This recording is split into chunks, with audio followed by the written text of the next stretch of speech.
நாமெல்லாம் சின்ன பிள்ளையா இருந்தப்போ நம்ம அம்மா அப்பா நமக்கு எப்படி துணிமணி எடுத்தாங்கன்னா, நோன்பு பண்டிகைன்னு வரப்போ அதுக்கு 2 செட்டு எடுக்கிறதோட சேர்த்தி அந்த ஒரு வருஷத்துக்கு தேவையான உடுத்து மாத்து துணின்னு சொல்லி ஒரு 4-5 செட்டு எடுத்துருவாங்க. அவ்வளோதாங்க.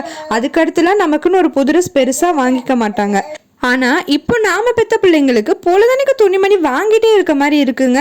ஸ்கூல்லையா அடிக்கடி ஓணம் செலிப்ரேஷனில் ஆரம்பித்து பொங்கல் தீபாவளின்னு எல்லாமே அதுக்கு தகுந்த மாதிரி காஸ்டியூம்ஸில் வர சொல்கிறாங்க.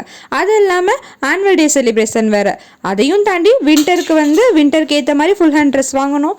வெயில் வந்துருச்சா ஸ்லீவ்லெஸ் வாங்கணும். அதுலேயும் டியூஷனுக்கு போட்டு போகிறதுக்கு ஒரு ட்ரெஸ்ஸு, நைட்டு தூங்கையில் போடுறதுக்கு ஒரு ட்ரெஸ்ஸுன்னு சொல்லி சீக்கிரம் ட்ரெஸ்ஸு பத்தாம் வேற போயிடுதுங்க. அடிக்கடி ட்ரெஸ்ஸு வாங்கிட்டே இருக்க மாதிரி இருக்குது. இது நான் மட்டும்தான் இப்படி ஃபீல் பண்ணுறேன்னா, நான் மட்டும்தான் இப்படி வாங்குறேன்னா, இல்லை எல்லாருக்குமே அப்படி தான் தோணுதா அப்படின்னு சொல்லி கமெண்ட் பண்ணுங்கள். அதையும் தாண்டி ஒரு கட்டத்தில் நம்ம அத்தியாவசியத்துக்கு வாங்குகிறோமா இல்லை ஆடம்பரத்துக்கு வாங்குகிறோமா, அது ஆன்லைனில் ஈஸியாக கிடைக்கிறதுனால வாங்குகிறோமான்னு தெரிய மாட்டேங்குதுங்க.